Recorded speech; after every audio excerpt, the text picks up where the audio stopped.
Morning. Today we were having the hearing of this case, but apparently the court was not sitting, so they have given us 9th of May. But you can see on our part, the part of the complainant, Mr. Ringtone, we were ready to proceed. Ringtone was here, and we had several other witnesses. Yeah. Okay, but why is it that each and every time this case huwa inapushiwa kila wakati? No, but I think here genuinely the court was engaged in other official duties. So that do happen in most cases. And it's a fair process, because if the court is engaged, then there's nothing you can do.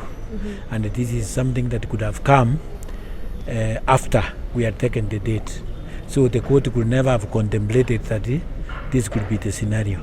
So I think it's normal.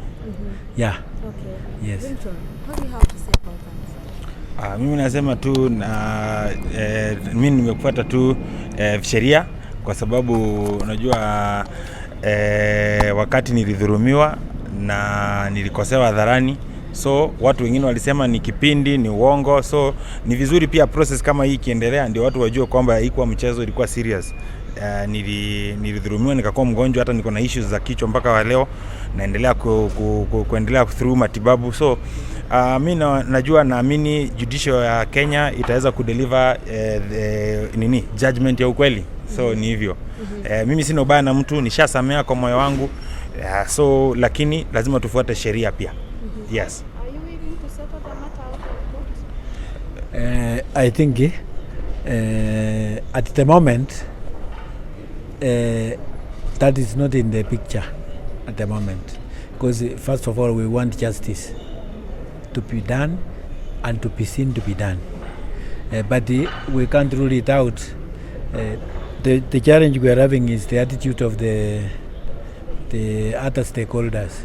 You see, he has already forgiven, and that is the maximum we can do. As the complainant, there is nothing much you can do other than forgive and move on. Yes. So we know the law allows, under Article 159 2C allows reconciliation, but reconciliation takes two parties. Yes. So the other party is not willing to? No. The case must proceed on merits first. Yeah. Okay. Yes. That's our opinion. And we don't want to discuss that further, because the DPP is the person prosecuting this case. So that is under his mandate. The matter was before? Yeah? Court 8, yeah. In Kibera. Yes. Mimi naweza sema, unajua Biblia inasema gonga itafunguliwa, itisha utapewa. So sitaki kusema zaidi ya hiyo, nimesema tu Biblia inasema itisha utapewa, gonga utafunguliwa. Kenya hiyo inamaanisha wengine wasome Biblia kuanzia Genesis mpaka Revelation, si generation wewe, Genesis mpaka Revelation. Mimi nishasamea kwa moyo wangu, lakini Biblia inasema omba utapewa na gonga utafunguliwa.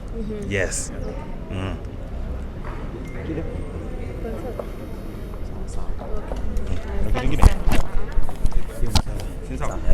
Unajua now there are some issues we cannot go into because of the merits of the case.